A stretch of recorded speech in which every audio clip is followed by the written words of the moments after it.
అయితే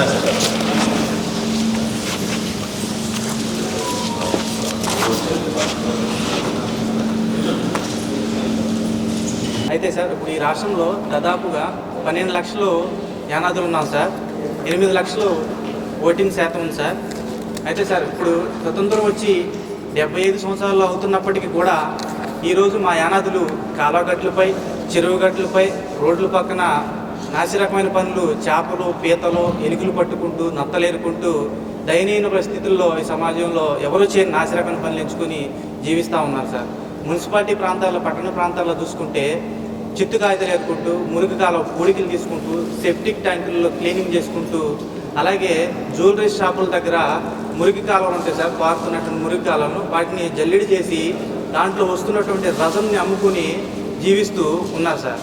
ఇలాంటి పరిస్థితి చాలా దారుణం సార్. ఈ విధంగా మా జాతి వెనుకబడి ఉంది సార్ ఇప్పటికి కూడా. అయితే ఈ రాష్ట్రంలో ఏ రాజకీయ నాయకులు వచ్చినా కూడా కేవలం మమ్మల్ని అది చేస్తాం, ఇది చేస్తాం అని చెప్పేసి మమ్మల్ని నమ్మించి మా ఓట్లు దండుకొని వాళ్ళ అధికారం వచ్చిన తర్వాత ఏ ఒక్క సమస్య కూడా పరిష్కారం చేయడం పోవడం కాదు, కూడా మా ఊసు కూడా తీయట్లేదు సార్. అది చాలా బాధాకరంగా అనిపిస్తుంది సార్. అయితే ఈ రాష్ట్రంలో వైసీపీ ప్రభుత్వం ఎస్సీలకి, బీసీలకి, ఓసీలకి కార్పొరేషన్లు పాటించింది. కొంత కార్యక్రమాలు జరుగుతామని. అంతేకాకుండా ఈ రాష్ట్రంలో సిక్కులు, జైన్లకు కూడా కార్పొరేషన్ 50,000 పాపులేషన్ ఉన్నటువంటి సిక్కులు, జైన్లు కూడా కార్పొరేషన్ పాటించి వాళ్ళకి కొన్ని పథకాలు ఏర్పాటు చేసి అందిస్తున్నటువంటి వైసీపీ ప్రభుత్వం అసలు ఈ సమాజంలో, ఈ రాష్ట్రంలో వెనుకబడి ఉన్నటువంటి యానాదులు, చేపలు, పీతలు, నత్తలు పట్టుకొని జీవిస్తున్నటువంటి యానాదులు, దయనీయ పరిస్థితుల్లో జీవిస్తున్న యానాదుల దృష్టి ఎందుకు ఈ ప్రభుత్వాలు పట్టించుకోవట్లేదని చెప్పేసి మేమందరం కూడా చాలా ఆందోళనకి, బాధాకరంగా గురవుతున్నాం సార్. దాంట్లో భాగంగా ఈ రాష్ట్రంలో చాలా కాలం నుంచి మన జనసేన పార్టీ పవన్ కళ్యాణ్ గారి సిద్ధాంతాలు చూస్తున్నాం, వింటున్నాం, అన్ని రకాలుగా మేము గమనిస్తూ ఉన్నాం. అన్యాయాన్ని అన్యాయంగా చూస్తూ పోరాడుతూ, ఎక్కడైతే అన్యాయం గురవుతున్నటువంటి ప్రజలు వాళ్ళ పక్షాన్ని నిలబడి పోరాటం చేస్తున్నటువంటి పవన్ కళ్యాణ్ గారిని చూస్తూ రాబోయే కాలంలో సారు దృష్టికి మా సమస్యలను తీసుకొస్తే మేము మద్దతుగా ఉన్నామని ఆలోచనలో ఉన్నాం ప్రస్తుతానికి. అలాగే ఇప్పుడు మనకి విశాఖ జిల్లా చూసుకుంటే ఆ ఏజెన్సీ ప్రాంతాల్లో ఉన్నటువంటి యానాదులు కడుపేదరకం ఉన్నారు సార్. ఆకలి సావులతో మరణాలు కూడా జరుగుతున్నాయి. అక్కడ సరైన ఉపాధి కూడా లేదు. అలాగే పోలవరం చూసుకుంటే పోలవరంలో ఈ రోజు కూడా యానాదులకి ఎవరికి కూడా కాంపోజిషన్ రాని పరిస్థితి సార్. చాలా ఇబ్బందులు పడుతున్నారు. అదే నెల్లూరు చూసుకుంటే నెల్లూరు జిల్లాలో అడవుల మీద ఆధారపడి జీవిస్తున్నటువంటి వాళ్ళని అన్యాయంగా వాళ్ళని అడవుల్లో జీవనోపాధి చేసుకోకుండా చాలా దారుణంగా దారుణాలు చేస్తూ చంపటాలు కూడా జరుగుతున్నాయి సార్. అటు చిత్తూరు వైపు చూసుకుంటే చిత్తూరులో కూడా భూముల్ని అప్పుడు ఆ కాలంలో ఇచ్చినటువంటి భూముల్ని లాక్కొని మీరు అవసరమైతే చంపేయడానికి కూడా సిద్ధపడుతున్నారు సార్.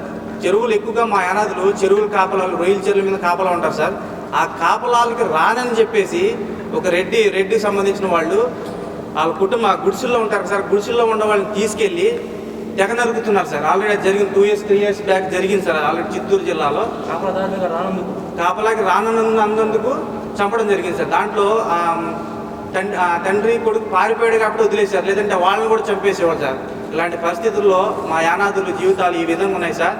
దాన్ని దృష్టిలో ఉంచుకొని దయచేసి పవన్ కళ్యాణ్ గారి దృష్టికి తీసుకెళ్ళినట్లయితే ఈ రాష్ట్రంలో మేమందరం కూడా సంఘటితంగా మాదేది ఏదైతే మా కోరికలు ఉన్నాయో అవన్నీ కూడా సార్ దృష్టికి తీసుకెళ్ళి సార్ నిర్ణయాన్ని బట్టి మేము తర్వాత ముందు అడుగు వేయడానికి అవకాశం ఉంటుంది సార్. ఈ అవకాశాన్ని తమరు సార్ దృష్టికి వెళ్ళవలసింది కోరుచున్నాను సార్. జగన్ గారు ప్రతిపక్షంగా ఉన్నప్పుడు బాపట్లలో 111వ పాదయాత్రకు వచ్చినప్పుడు యానాదులకి ప్రత్యేక కార్పొరేషన్ ఒకటి ప్రకటించారు సార్. అదేవిధంగా ఒక ఎమ్మెల్సీ బ్యాంకుతో సంబంధం లేని సంక్షేమ పథకాలు 90% సబ్సిడీతో ఇస్తామని హామీ ఇవ్వడం జరిగింది సార్. దానిలో భాగంగా ఇప్పుడు ఈరోజు చూసుకుంటే 3.5 సంవత్సరాలు అయినప్పటికీ కూడా ఈరోజు ఇచ్చినటువంటి హామీలు కాదు కదా. యానాదులు ఈ రాష్ట్రంలో గిరిజనుల్లో 34 తెగల్లో అత్యధిక జనాభా కలిగినటువంటి యానాదులు 12 లక్షల మంది ఉన్నా కూడా పట్టించుకోకపోవడం ఇది చాలా దుర్మార్గం అని చెప్పేసి మేము ఈ రాష్ట్రంలో అన్ని జిల్లాల్లో మీడియా ద్వారా కానీ పత్రికా ప్రకటనలో కానీ మేము దీన్ని మా నినాదాన్ని ప్రభుత్వానికి వినిపిస్తూనే ఉన్నాం. అలాగే ప్రపంచ ఆదివాసుల దినోత్సవం జరుగుతున్నప్పుడు అధికారులు, రాజకీయ నాయకుల ఆధ్వర్యంలో మేము అది చేసాం, ఇది చేసామని చెప్తున్నారు తప్ప ఏది చేయట్లేదు. ఆ రోజు మేము ఏం చేసామంటే ఈ రాష్ట్రం మొత్తం కూడా రాజకీయ పరంగా ఆ కార్యక్రమాన్ని మేము వెళ్లకుండా మేము రోడ్డెక్కి ఈ రాష్ట్రంలో యానాదులు చాలా దుర్భరమైన బతుకులు పోతున్నారు, గిరిజనుల్ని పట్టించుకోవట్లేదు, కేవలం నామమాత్రంగా అది చేస్తాం ఇది చేస్తామని చెప్పేసి మాటలు గుప్పించి మమ్మల్ని పట్టించుకోకుండా అది చేసాం ఇది చేసామని మీరు ఆ గిరిజన దినోత్సవ రోజు కార్యక్రమాలు చేస్తున్నారు. ఇది తీవ్రంగా మేము ఖండిస్తున్నాం. ఇది కాదు ఆ కార్యక్రమం చేయాలంటే ముందు మమ్మల్ని బాగు చేయండి, బాగు చేసినప్పుడే అప్పుడు మేము అభివృద్ధి చెందుతాం. ఇది అది చేసాం ఇది చేసాం చెప్పండి, అంతే తప్ప ఏమీ చేయకుండా సొల్లు కబుర్లు చెప్పుకుంటూ చేస్తే మాత్రం ఇది సహించాం. రాబోయే కాలంలో తీవ్రంగా మీకు బుద్ధి చెప్పడానికి మేము సిద్ధంగా ఉన్నామని చెప్పేసి మేము ఈ రాష్ట్రంలో కథలకి తీసుకురావడం జరుగుతుంది సార్. అలా అదేవిధంగా రీసెంట్లీ 19వ తారీఖు Shyamal Anand Kumar IAS retired officer ఆయన ఏకపక్షాన కమిషన్ ఆయన సొంత నిర్ణయంతో ఈ ఎస్టీల్లోకి బెందు తర్వాత బోయ ఒరియా కులాలను తీసుకొచ్చి ఎస్టీలో కలుపుతామంటున్నారు. ఎంతవరకు సమంజసం సార్? వాళ్ళ 40 లక్షల మంది ఉన్నారు సార్. అది కూడా వాళ్ళు కూడా పెద్ద వాళ్ళ దృష్టికి సీఎం గారి దృష్టికి అయితే తీసుకెళ్ళలేదు. ఏదైతే ఉద్యోగస్తులు ఉన్నారో పెద్ద చదువుల్లో ఉన్నారో వాళ్ళు మా కులాలను కూడా గిరిజనులు చేస్తే మేము అభివృద్ధి చెందామని స్వార్థపూరిత ఆలోచనతో ఆయన దృష్టికి వెళ్ళి తీసుకెళ్ళడం వల్ల ఈయన ఆనంద్ కుమార్ ఎవరైతే ఉన్నారో ఆయన సొంత నిర్ణయంతో చేయడం అనేది ఎంతవరకు సమంజసం అని చెప్పేసి మన ఒక వారం క్రితం కూడా విజయవాడ ప్రెస్ క్లబ్లో మేము దాని స్టేట్మెంట్ ఇవ్వడం జరిగింది సార్. ఇవన్నీ కూడా కూలంకుషంగా మీరు పవన్ కళ్యాణ్ గారి దృష్టికి తీసుకెళ్ళి మీ ప్రభుత్వంలో మా యానాదులు అభివృద్ధి చెందడానికి అవకాశం కల్పించే సహాయ సహకారాలు పూర్తిగా అందిస్తారని కోరుకుంటూ సెలవు తీసుకుంటాను సార్. ప్రభుత్వంలో మీరు అందించిన ఈ అర్జీలకి స్పందన ఏంటి? ప్రభుత్వం నుంచి ఏ విధంగా మిమ్మల్ని ఆదుకున్నారు, ఏం చేశారు? అసలు ఎలాంటి ఏదైతే మా జగన్మోహన్ రెడ్డి గారు యానాది కార్పొరేషన్ ఎమ్మెల్సీ బ్యాంకుతో సంబంధమైన సంక్షేమ పథకాలు ఇస్తామని చెప్పి హామీ ఇవ్వడం జరిగింది. ఏ ఒక్కటి కూడా నెరవేర్చకపోగా మేము ఎక్కడైతే గ్రామాల్లో నివసిస్తున్నామో ఇప్పటికి కూడా మౌలిక వసతులు లేని పరిస్థితి సార్. యానాది కార్పొరేషన్ లోన్స్ ఇస్తామన్నారు. అవును సార్. అవునా? అవును సార్. ఎంతమందికి ఎవరికైనా లోన్స్ ఇచ్చారా? లేదు సార్. అసలు ఈ ప్రభుత్వంలో యానాదులకి రాష్ట్రంలో ఏ ఒక్క స్కీమ్ కూడా అందలేదు. ఏంటంటే నవరత్నాల్లో భాగంగా మా పిల్లలు ఎవరైతే చదువుకుంటున్నారో వాళ్ళకి అమ్మఒడి పడుతుంది, తర్వాత 18 సంవత్సరాలు ఉన్నటువంటి వాళ్ళకి చేయూత పడుతుంది. ఇలా తప్ప ప్రత్యేకంగా ఈ రాష్ట్రంలో గిరిజనులకి ఈ ప్రభుత్వం నుండి ఎలాంటి సంక్షేమ పథకాలు అందలేదు. దుర్భర జీవితాలు గడుపుతూ ఆకలి సాగు తెచ్చిపోతున్నారు. యానాదులు, చెంచులు, కొండ జాతులు, కొద్దిగా డెవలప్ అయిన కులాలు మా సోద ఎరుకులాస్ కానీ లంబాడీస్ కానీ కాస్త అంబేద్కర్ గారు ఇచ్చినటువంటి రాజ్యాంగ హక్కులు అందుకొని ముందుకెళ్తున్నారు. కానీ ఈరోజు కూడా యానాదులు పేదరికం అనుభవిస్తున్నారు సార్. పొలాల్లో ఎలుకలు పట్టుకుంటూ పల్లెటూరులో ఉండేవాళ్ళు సిటీలో ఉండే మున్సిపాలిటీ పనులు చేసుకుంటూ మురుగెత్తుకుంటూ నిజంగా దయనీయంగా ఉంది. చిత్తు పేపర్లు ఏరుకుంటున్నారు. ఈరోజు సమాజంలో పేపర్లు ఎక్కడ రాష్ట్రంలో ఎక్కడ పేపర్లు ఏరేవాళ్ళు ఎవరైనా ఉంటే 99% యానాదులే. 1% మిగతా కులాల్లో ఉండదు తప్ప 99% పేపర్లు చిత్తు పేపర్లు ఏది యానాదులే. ఖచ్చితంగా మేము ఖండిస్తున్నాం. మమ్మల్ని ఎప్పుడు బాగు చేస్తారు ఈ గవర్నమెంట్? గత ప్రభుత్వాలు కానీ ఈ గవర్నమెంట్ ఎప్పుడు బాగు చేస్తారు? కనీసం సార్ నినాదం తీసుకొస్తారు. ప్రజాస్వామ్య ప్రభుత్వ పాలన రావాలి, ప్రతి పేదవాడికి ప్రభుత్వ పథకాలు అందాలి, ప్రతి ఒక్కరు రాజకీయాలు రాణించాలి అని పవన్ కళ్యాణ్ గారు ఇచ్చినటువంటి వాగ్దానాలు కానీ చేస్తున్నటువంటి స్టేట్మెంట్లు కానీ ఆ సార్ చేస్తున్నటువంటి పోరాటాలు కానీ మేము ఆకర్షితులయ్యాం. సార్ వల్ల మా భవిష్యత్తులో మాకు ఖచ్చితంగా మా బతుకులు మార్చేయనటువంటి ఆలోచనతో ఈరోజు మేము అందరూ ఇక్కడికి వచ్చాం సార్. ఈరోజు మేము కడుపు పేదరికం కావాలంటే మాకు గవర్నమెంట్ ఇచ్చినటువంటి పథకాలు కనీసం 10 లక్షల నుంచి 20 లక్షల లోన్లు అట్లాంటివి ఇస్తే ఈ మున్సిపాలిటీలో ఉన్నటువంటి యానాదులు కడుపు పేదరికం అనిపిస్తారు. ఈరోజు చూడండి మా ఇక్కడ విజయవాడ సిటీలో ఉన్నటువంటి యానాదులు ఎట్లా ఉన్నారు. పల్లెటూరు ఒకసారి బైక్ లేకుండా విజయవాడ సిటీ వాళ్ళు చూడండి సార్, మా యానాదులు ఎలా ఉంటారు వాళ్ళ పరిస్థితి చూడండి. అవును సార్, విజయవాడ సిటీలో ఉన్నటువంటి యానాదులు వాళ్ళు చూడండి వాళ్ళ పరిస్థితులు. వాళ్ళంతా కూడా కడుపు పేదరికం పని చేసుకుంటూ బతికేటువంటి మా యానాదులు ఎప్పుడు బాగుపడాలి. ఇది మా యొక్క ఆలోచన. సార్ పవన్ కళ్యాణ్ గారి ఆలోచన విధానం మాకు నచ్చింది. చాలా ప్రశ్నించే తత్వం ఈ రాష్ట్రంలో ప్రతి కులం కూడా ప్రతి అట్టడుగులో ఉన్నటువంటి జాతి కూడా డెవలప్ అవ్వాలన్నటువంటి ఆలోచన విధానం మాకు చాలా నచ్చింది. అందుకే ఈరోజు ఆ ఆలోచన విధానంతో తమను కలవాలని మేము అపాయింట్మెంట్ తీసుకొని రావడం జరిగింది సార్. మా సమస్యలు పోవాలంటే మాకు ఖచ్చితంగా కార్పొరేషన్ కావాలి, మాకు రాజకీయంగా మా ప్రజాప్రతినిధిగా ఒక ఎమ్మెల్సీ కావాలి. అలాగే మేము మాకు కడుపు పేదరికం పోవాలంటే మాకు పేదరిక సంబంధమైన రుణాలు 10 లక్షల నుంచి 20 లక్షల లోన్లు ఇస్తే కానీ మా కడుపు పేదరికం పోయి మేము కాస్త సమాజంలో మనుషులకు బతుకుతాం సార్. మాకు అవకాశం ఇచ్చినందుకు మీకు ధన్యవాదాలు సార్. Thank you. గత ప్రభుత్వంలో ఉన్నట్టు మా యానాదులు చాలామంది ఇల్లు కట్టుకోలేక ఆ ఇబ్బందులు పడుతూ ఆ మొండిగోడల్లోని మరి తాటేకులు గుడిసెలు వేసుకుంటారు, వరదాలు వేసుకుంటూ జీవిస్తున్నారు సార్. ఆ విషయాన్ని కూడా పలుమార్లు మరి ఎమ్మెల్యేలకు కానీ మినిస్టర్లకు కానీ మరి మేమందరూ కూడా ఆదివాసీ దినోత్సవం రోజున ఎంతో ధీనతంగా వెళ్ళి మా ఆదివాసీలకు మీరు ఏం చేశారని ఆదివాసీ దినోత్సవం చేస్తాం సార్. ఇవాటికి కూడా ఆ మొండిగోడల్లో మేము తాటేకలు కప్పుకొని వరదాలు వేసుకొని డ్రైనేజీల పక్కన ఇంకా ఏదో ఫ్లెక్సీలు మరి మేము డబ్బులు పాటాలు కొనుక్కునే పరిస్థితి కూడా లేకుండా మా యానాదులు పెన్సిల్ ఎక్కడైనా పడిపోతే ఆ పెన్సిల్ తీసుకొచ్చి కూడా మేము వెళ్ళ మీద వేసుకుంటున్నాం. దయచేసి మమ్మల్ని గుర్తించండి, ఇప్పటికైనా సరే మమ్మల్ని బాగు చేయండి అని చెప్పేసి పలుమార్లు మేము అడుగుతూ ఉన్నాం సార్. అయినా సరే మమ్మల్ని పట్టించుకుంటలేదు. ఈనాటికి కూడాను మన నిన్నగాక మొన్న కూడాను మరి స్థానిక ఎమ్మెల్యేలకు కూడా మేము అర్జీలు ఇవ్వడం జరిగింది సార్. దాదాపు మరి ఈ జిల్లాల్లో కానీ రాష్ట్రంలో మండలాల్లో కానీ ఎంతమంది ఉన్నాం ఇప్పటికీ బంటిమిల్లి, గుత్తివేరి, తెనాలి, బాపట్ల, మరి అక్కడ విజయనగరం, మరి అనేక ప్రాంతాల్లో సార్ మా యానాదులు ఎక్కడ చూసినా సరే గత ప్రభుత్వంలో చేసినటువంటి ఇల్లుడు కూడా ఆపేశారు సార్. ఇంతవరకు కూడా వాటిని కట్టడానికి కూడా అదేమంటే బడ్జెట్ లేదంటారు సార్. ఈరోజు మరి యానాదులు అత్యంతంగా వల్ల లేకపోతే పట్టుకొని ఒక సైకిల్ పెట్టుకుందామన్న ఈరోజు ప్రభుత్వం ఇచ్చే పరిస్థితుల్లో మాకు కనపడతలేదు సార్. చాలా ధైర్యంగా ఉన్నాను సార్ మేము. మళ్ళీ పూర్వం నాటికి ఏదో బస్సులు లేక విమానాలు లేక ఏదో నడిచెళ్ళిపోతున్న ఎట్లయితే వస్తుందో మళ్ళీ ఈ ప్రభుత్వం వచ్చిన కాడి నుంచి అదే స్థితికి వచ్చేస్తారు. మళ్ళీ ఆదివాసులుగా జీవించాల్సిన పరిస్థితి వచ్చేస్తామని భయం వేస్తుంది సార్ ఈ ప్రభుత్వాన్ని మన కార్యక్రమం. దయచేసి దీన్ని పవన్ కళ్యాణ్ గారి దృష్టికి తీసుకెళ్ళి మరి ప్రభుత్వంలో జరుగుతున్నటువంటి అన్యాయాలు, గిరిజనుల మీద జరుగుతున్న, యానాదుల మీద జరుగుతున్న అన్యాయాల్ని మరి సార్ దృష్టికి తీసుకెళ్ళి మరి ఆయన చేస్తున్న పోరాటానికి మే యానాది మరి మొత్తం కూడాను మరి 10 లక్షల్లో ఉన్నటువంటి మా యానాదులు మొత్తం కూడా పవన్ కళ్యాణ్ గారు సపోర్ట్ చేసి మరి మా కోసం మరి ప్రజల కోసం ఎంత త్యాగాలు చేస్తున్నారు. ఆయన ఎంతో కోట్ల రూపాయలు మరి ఆయన డబ్బు తీసుకొచ్చేసి పేదవాడికి పంచుతూ ఉన్నారు. ఈరోజు చూస్తున్నాం సార్ కళ్ళారా మేము. ఆకలేసిన వారికి అన్నం పెడుతున్నారు, మరి అవసరాలు లేని వారికి అనేక మందికి ఆయన సాయం చేస్తున్నారు. ఇవన్నీ కూడా ఎవరు చేస్తారు సార్? ఏ ప్రభుత్వం చేస్తుంది ఇదంతా? ఆయనకి ఏ పదవి లేదు, ఆయన ఏం ఆశించట్లేదు. మరి అటువంటి వారికి మేమందరం కూడా సపోర్ట్ ఉంటాం. మా పవన్ కళ్యాణ్ గారిని మరి ఈ రకంగా మేము మరి యానాదులని చెప్తున్న విషయాలన్నీ కూడా మీరు తీసుకెళ్తారని విశ్వసిస్తూ సెలవు తీసుకుంటున్నాం. Thank you sir. ఆ ఓట్ల ఎలక్షన్ టైంలో వస్తాం, మేము అది చేస్తాం ఇది చేస్తాము, మాకు ఓట్లు వేయండి అమ్మ, మిమ్మల్ని మీకు మా ఫుల్ సపోర్ట్ మీకే అంటారు. కానీ ఇలాంటి సమయాల్లో మట్టి ఏమి ఆ సమయం దాటిపోయిందనుకో తర్వాత మమ్మల్ని మర్చిపోతారు. యానాదుల మీరేవులో పాత పనుసులు అన్నట్టు మర్చిపోతున్నారు. మరి అన్యాయం. ఓటు అంటేనే గుర్తొస్తాం సార్ మేము, తర్వాత మటు గుర్తురాము. చాలా పెద్ద మాట అది దానికోసం కదా వాళ్ళు అన్నట్టు పవన్ కళ్యాణ్ గారు జనసేన పార్టీ నిలబడే దానికోసమే. చేస్తే నిజాయితీగా ప్రజలకి ఉపయోగపడే విధంగా మన పరిపాలన తీసుకురావాలి. ఓటు ఉందా మీకు? ఓటు ఉందా? ఎన్ని సంవత్సరాలు అని ఇదిగో ఈ అమ్మాయి చిన్న పిల్లలను కూడా అడుగుతారు ఓటు ఉందా, ఎందుకు ఓటు వేస్తేనే మేము గెలుస్తాము అని. ప్రతి ఒక్క ఓటుకి అంత విలువ ఇచ్చేటప్పుడు మా కులాన్ని ఎందుకు సార్ తీసేసినట్టుగా ఆ ఓటుకి ఇచ్చిన విలువ మనిషికి ఇవ్వటం లేదు. ఆ ఓట్ల సమయంలోనే వచ్చి చూసి వెళ్ళే మనుషులు తర్వాత ఏం పోయిందా ఏందా అనేది మటుకు అడగరు, రారు. స్థానిక ప్రజాప్రతినిధులు ఎవరు నా తర్వాత మళ్ళీ కలవలేదమ్మా మీకు? ఏదో గడప గడప కార్యక్రమం అంటున్నారు, అప్పుడు ఏమైనా వచ్చారా? అసలు మా గోడవల్లి ప్రాంతంలోనైతే ఇప్పటికి జగనన్న ఇచ్చిన కాలనీ ఇప్పుడు మొదలు అసలు పునాదిగా లేదు సార్. ఆ కాలనీల వైపు వచ్చి కూడా చూడరు.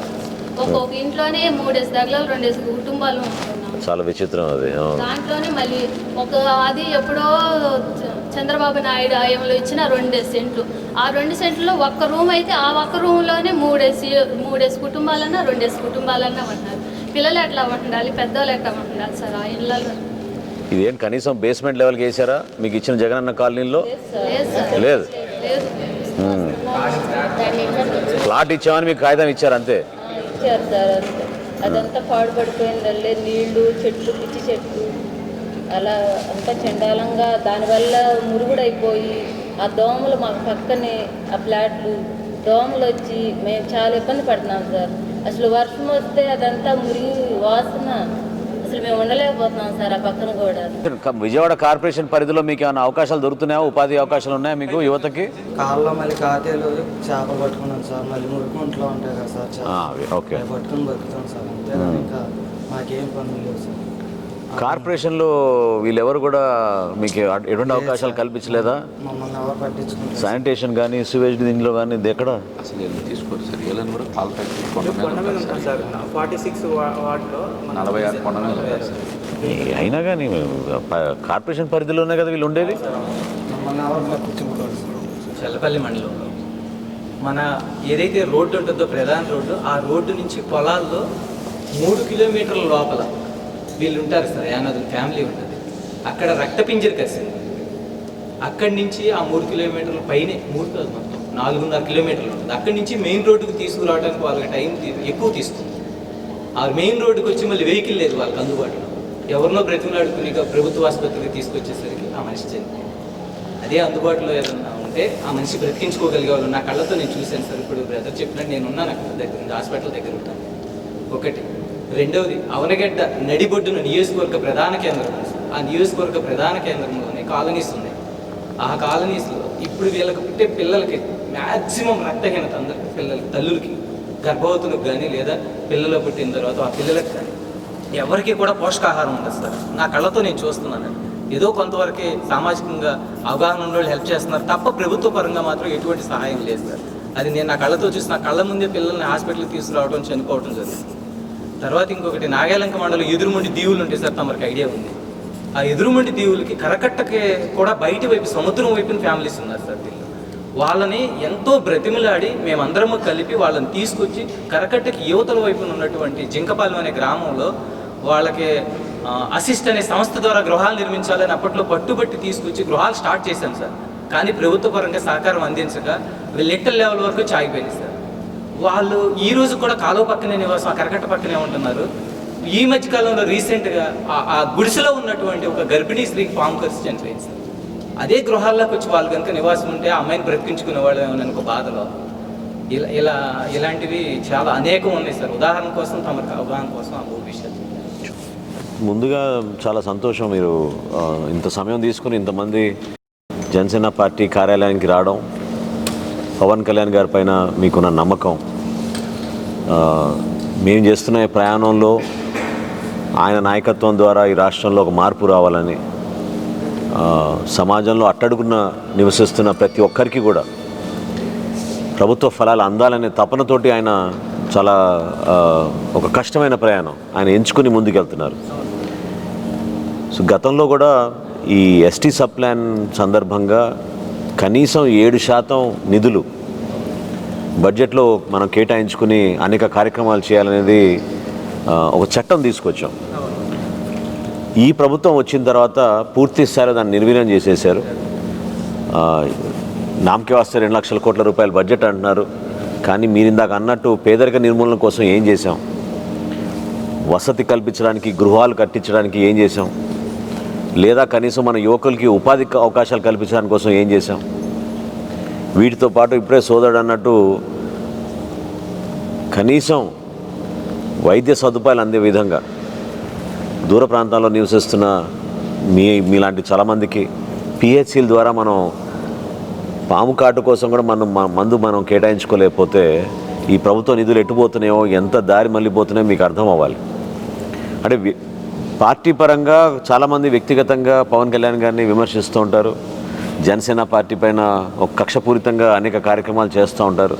అవన్నీ మీరు కూడా గమనిస్తున్నారు. కానీ మా ప్రయాణం అనేది మాత్రం చాలా స్పష్టంగా ఆంధ్రప్రదేశ్లో మనందరం గర్వపడే విధంగా ఒక మంచి పరిపాలన రావాలి. సమాజంలో మన అనకుండా ప్రతి ఒక్కరికి మనం ప్రభుత్వం వనరులు, మన రాష్ట్రంలో ఉన్న వనరులు మనం ఉపయోగించుకుని ఇంకా మనం ముందుకు తీసుకెళ్లే విధంగా అభివృద్ధి చేయాలనే తపన తప్ప వేరేదేం లేదు. ఇప్పుడు జనవాణి కార్యక్రమం మొదలుపెట్టినప్పుడు మీరు మొట్టమొదటిసారి విజయవాడకు వచ్చి కలిశారు. ఆ రోజున పవన్ కళ్యాణ్ గారిని కలిశారు. ఆ రోజే దీని గురించి పవన్ కళ్యాణ్ గారు మీతో కూడా చర్చించారు లోతుగా. ఈ సమస్య పరిష్కారం కోసం మనం ఏం చేయగలుగుతామని అవగాహన కోసం ఈరోజు మీరందరూ కూడా రావడం చాలా సంతోషం. జనవాణి కార్యక్రమం మనం మొదలుపెట్టినప్పుడు మనం ఆ రోజు అన్నాం, ఇదే ముఖ్యమంత్రి కనీసం తన ఇంటి బయటకు వచ్చి సామాన్యుడిని కలవడు. పోనీ సామాన్యులు వాళ్ళ ఇంటి దగ్గరికి వెళ్ళి అర్జీలు ఇచ్చుకునే అవకాశం ఎప్పుడైనా కల్పించాడా చెప్పండి? ఏనాడు జరగలేదు. ఈ 3.5 సంవత్సరాల్లో జగన్మోహన్ రెడ్డి గారు ముఖ్యమంత్రి అయిన తర్వాత ఏ రోజు జరగలేదు. స్పందన కార్యక్రమం అని చెప్పి అధికారుల దగ్గరికి అన్నారు. ఎంతవరకు మీకు అక్కడ స్పందన దొరికింది చెప్పండి? ఏ విధంగా దానికి కదిలొచ్చింది యంత్రాంగం? ఇప్పుడు నిన్న మా అంతర్గత సమావేశంలో మేము నిర్ణయం తీసుకున్నాం. 26 జిల్లాల్లో కూడా ఈ జనవాణి కార్యక్రమం వీలైనంత వరకు జిల్లా కేంద్రాల్లో లేదా వీళ్ళు పెట్టే అనేక రాజధానులతో పాటు అది కూడా ఒక రాజధాని అనుకుని అక్కడ కూడా మనం వెళ్ళి పవన్ కళ్యాణ్ గారే స్వయంగా వచ్చి దీని గురించి జనవాణి కార్యక్రమం చేద్దామని అనుకున్నాం. అది చూసి తెలుసుకోగానే, ఎందుకంటే ఇప్పటికే మనకి 3,000 అర్జీలు వచ్చినాయి. ఈ 4 విడతల జనవాణి కార్యక్రమం పవన్ కళ్యాణ్ గారు చేస్తేనే దాదాపు 3,000 అర్జీలు వచ్చినాయి. సో హడావుడిగా కొత్తగా ఒక కార్యక్రమం ఇప్పుడే ముఖ్యమంత్రి గారు ప్రారంభించారు. అదేంటంటే జగనన్నకి చెబుదామంట. మరి 3.5 సంవత్సరాల నుంచి మీరు అందరూ చెప్పింది ఏంటి? మరి వినపడలేదు ఆయనకి? మోషన్లోనే సార్ అది అదే వర్క్ ఫ్రమ్ హోమ్ ముఖ్యమంత్రినా ఈయనకి జగనన్నకి చెబుదామని ఒక కొత్త కార్యక్రమం మొదలు పెడుతున్నట్ట రేపటి నుంచి. అంటే మీరు ఇన్ని రోజుల నుంచి గ్రామాల్లో మీరు ఎదుర్కొన్న సమస్యలు కనీసం మౌలిక సదుపాయాల కోసం, అది కూడా అదే మీరు ప్రత్యేకంగా అడిగింది ఏం లేదు. ఇప్పుడు మీరు ఇందాక వివరించారు, ఆమె కూడా పాపం చెప్పారు. అమ్మఒడి కార్యక్రమం లేకపోతే ఈ నవరత్నాల్లో ఏ రత్నమో మనకు అర్థం కావడం లేదు, కానీ ఆ రత్నాల గురించే మాట్లాడుకుంటూ మన అందరిని కూడా మభ్య పెడుతున్నారు. కానీ ఇది బడ్జెట్లో కేటాయించిన నిధులు, అది మీ హక్కు, అది ప్రాథమిక హక్కు. దాన్ని ఎవరు కూడా ఇతర అవసరాల కోసం తీసుకెళ్ళకూడదు. అది 7,000 కోట్లు కానివ్వండి, 10,000 కోట్లు కానివ్వండి, ప్రతి సంవత్సరం మనం బడ్జెట్లో కేటాయించుకున్న నిధుల్లో ఎస్టీల అభివృద్ధి కోసం, ఎస్టీ ప్రాంతాల్లో ఖర్చు పెట్టాల్సిన నిధులు ప్రత్యేకంగా మీకోసం యానాదులు ఎక్కువ మంది పాపం పట్టణ ప్రాంతాల్లో నివసించడానికి ఒక ప్రయత్నం చేశారు. నాకు చాలా ఆశ్చర్యం కలిగించింది. అందుకే మహేష్తో అంటున్నాను, నేను గతంలో నేను శాసనసభ్యుడిగా ఉన్నప్పుడు, తెనాల్లో నేను ఉన్నప్పుడు, ఖచ్చితంగా అక్కడ మనం పట్టణంలో పారిశుద్ధ్యం కోసం కాంట్రాక్ట్లు ఇచ్చే ముందు అందరికన్నా ఎక్కువ ప్రాధాన్యత ఇవ్వాల్సింది ముందు ఎస్టీల కోసమే. ఇప్పుడు ఇది మైదాన ప్రాంతం, ఇదేమి మనకి కొండ ప్రాంతాలు కాదు. ఇక్కడ ఉన్నదంతా ఎవరు ఎక్కువగా మీరే. యానాదుల కోసం మనం ఆ విధంగా ప్రోత్సహించుకుంటూ వాళ్ళకి ఉపాధి కల్పించుకుంటూ ఆ కార్యక్రమాల్లో వాళ్ళని భాగస్వాములు చేస్తేనే సమాజంలో మన అభివృద్ధి తీసుకురాగలుగుతాం. ఆ రోజు నుంచి ఈ రోజు వరకు కూడా ప్రభుత్వం నుంచి కొంతమంది పెద్దలు, మీరు అన్నట్టు నిజంగానే అది చాలా బాధ కలిగిస్తుందమ్మా. ఓటు కోసమే మీరు గుర్తొస్తారు, ఓటు సమయంలోనే కొంతమంది గుర్తుపెట్టుకుని వస్తారు. కనీసం కాలనీ సందర్శించలేదు, ఇల్లు కాలిపోయినప్పుడు ఎవరు పలకరించలేదంటే అది వాళ్ళ బాధ్యత. అది ఆ బాధ్యతని విస్మరించారు, పట్టించుకోవడం లేదు ఎవరు కూడా. ఎందుకంటే పొరపాటు ఏం జరిగిందంటే 151 ఎమ్మెల్యేలు ఇచ్చారు కదా ఈ ప్రభుత్వానికి. అది చాలా గర్వంగా వాళ్ళు ఏదో మూర్ఖంగా ప్రవర్తించుకుంటున్నారు. మమ్మల్ని ఎవరు ఆపగలుగుతారు, మమ్మల్ని ఎవరు అడ్డుకుంటారు, మేము అనుకుందే జరిగిపోతుందనే ఉద్దేశంతో వాళ్ళు మాట్లాడుతున్నారు తప్ప సామాన్యుడి బాధ ఏంటి, ప్రతిరోజు వాళ్ళ కుటుంబం ఎట్లా గడపగలుగుతున్నారు, వాళ్ళకి ఏ విధంగా మనం సహాయం అందించగలుగుతాం, ఎందుకు అంత్యోదయ కార్డులు తీసేసారు అడగాలి మనం. ఇంత పేదరికంలో మీరుంటే పేదరిక నిర్మూలన కోసం కేంద్ర ప్రభుత్వం అంత్యోదయ పథకం కింద 35 కిలోలు బియ్యం ఇచ్చిన ఆ కార్డుల్ని ఎందుకు రాష్ట్ర ప్రభుత్వం ఈరోజు రద్దు చేసింది? ఎందుకు మీకు అందించలేకపోతుంది? ఎందుకు కాలనీలు జగనన్న కాలనీలను కట్టారు? మరి దానికి అవి కట్టకుండా కట్టామని చెప్పి 100,000 కోట్లు ఎందుకు తీసుకెళ్ళిపోయారు? నిజంగా మనం ప్రశ్నించాల్సిన అవసరం. ఆదివాసీ దినోత్సవం కోసం పుంకాలుగా వీళ్ళు అడ్వర్టైజ్మెంట్లు రిలీజ్ చేస్తారే 100 కోట్లతోటి. కనీసం ఆ 100 కోట్లు మీ అందరికీ అభివృద్ధి కోసం కేటాయించవచ్చు కదా. ఎక్కడ జరిగింది చెప్పండి? ఈరోజు ట్రైబల్ కార్పొరేషన్ లేదు, మీకు రుణాలు ఇవ్వడం లేదు. మీరు నిజంగా చాలా మంచి పాయింట్ అన్నారు, దానికి జనసేన పార్టీ కట్టుబడి ఉంటుంది. ఎందుకు కట్టుబడి ఉంటుందంటే మీరు అడగకుండా ముందే షణ్ముఖ వ్యూహం అనే కార్యక్రమం పవన్ కళ్యాణ్ గారు ఆ రోజు ప్రకటించారు మార్చి 14న. జనసేన పార్టీ రేపటి రోజున ప్రభుత్వంలో వస్తే ఖచ్చితంగా యువతల కోసం వాళ్ళకి ఉపాధి అవకాశం కల్పించేటట్టు 10 లక్షల రూపాయలు ఒకేసారి ఆర్థిక సాయం వాళ్ళకి అందిస్తే కనీసం 10 మందికి ఉపాధి కల్పించేటట్టు మనం యువతను కల్పించాలి. దానికోసం ఆ కార్యక్రమం తీసుకొచ్చాం. అటువంటి ఆలోచన ఉండాలి నాయకత్వం అన్నాక. అంతేగాని ఓట్ల కోసమో భయపెట్టించడానికి కోసమో లేకపోతే మీ ప్రాంతాలకి మేమేం చేయాల్సిందో చేస్తాం, లేకపోతే ఎన్నికలు వచ్చినప్పుడు 4 మాటలు చెప్పి వెళ్ళిపోవడం, ఇదిగా జనసేన పార్టీ ఆలోచన.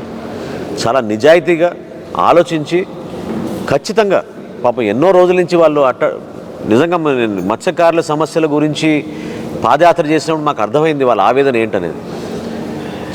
చేతి వృత్తి చేసుకుంటూ వాళ్ళ తరాల నుంచి కుటుంబాన్ని పోషిస్తూ కాపాడుకుంటూ వస్తుంటే అటువంటి వర్గాన్ని కూడా సమాజంలో దూరం చేయాలి, కార్పొరేట్ కంపెనీలకి వీళ్ళ తొత్తులకి వీళ్ళ నాయకులకి అప్పచెప్పాలని జియో నంబర్ 217 తీసుకొచ్చి ఇన్లాండ్ ప్రాంతంలో ఉన్న చెరువులు అక్కడ ఉన్న సొసైటీని దెబ్బ కొట్టడానికి కోసం ఒక ప్రయత్నం చేశారు.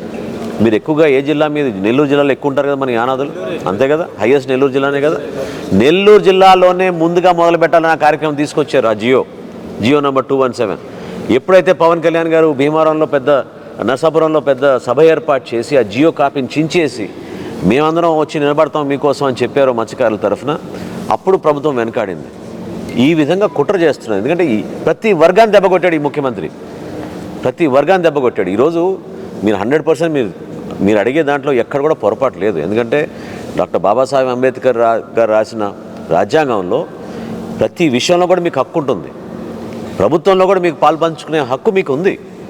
ప్రాధాన్యత ఇవ్వాలి, ప్రోత్సహించాలి. కాకపోతే అదొక కార్పొరేషన్ ద్వారానో ఒక ఎమ్మెల్సీ పదవి ద్వారా సరిపోతుంది అనుకోవడం కూడా కరెక్ట్ కాదు.